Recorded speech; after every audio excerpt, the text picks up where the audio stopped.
So with leading economic indicators continuing to show positive signs, the economy seems to be improving here. We got the jobs report this morning, another sign of that as we've been talking about. Now, of course, all this is happening in an election year. And joining us now is Texas Republican Senator Kay Bailey Hutchison from, Texas, I believe. Dallas. They're from Dallas. There you go. Correct. Senator, it's always great to see you.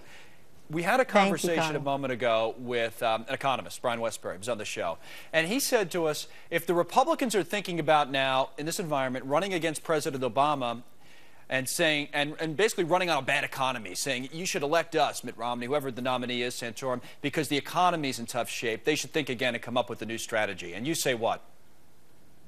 Oh, I said the economy is definitely still an issue with gasoline prices through the roof. Unemployment at 8% for 3 straight years. Are you kidding me? We've got to do better than that. We cannot continue to accumulate debt. That is scaring people to death. We need to open our capital markets so that our small businesses can hire people. If people think that the economy is not a problem, they're not out in America, right, where I'm talking to people. He doesn't think it's not a problem. I just thought it was interesting. He's not a political strategist, obviously, but he's also not a liberal guy. It seems like he would probably agree with you on a lot of issues. He just thinks the Republicans, and this is why we think it's interesting, he thinks the Republicans, since the midterms, should come in and say, hey, listen, since we took over the midterms, the economy's getting better, we're trying to shrink government, and make that argument, rather than run against the president who can counter it and say, well, the trend is going in the right direction, even though those things that you just said are still true. Oh, I think his point is well taken. Certainly since the House was taken over by Republicans, we haven't seen any disastrous bills like Dodd-Frank and the Obamacare. We've been able to stop the bad stuff. But with a debt that is $15 trillion and the president wanting to spend more and tax more, oh my gosh, we've got a lot to talk about.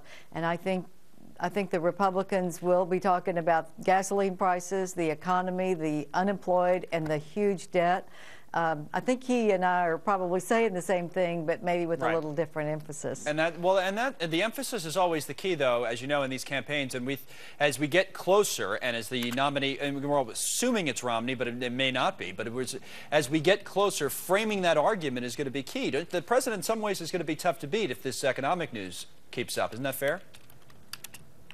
Well, I think the president's going to be tough to beat. He is a good campaigner. He makes a great speech. But I think his record on creating jobs and the record on spending and the increase in big government and regulation, that's being felt around America.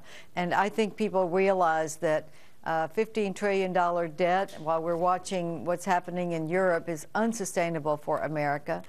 We haven't even started talking about foreign policy and the mistakes that are being made. So I think there is going to be a very different philosophy between the Republican candidate and President Obama, and I think his record is not one that I would be proud to run on. All right, there she is, live from Dallas, the senator from Texas.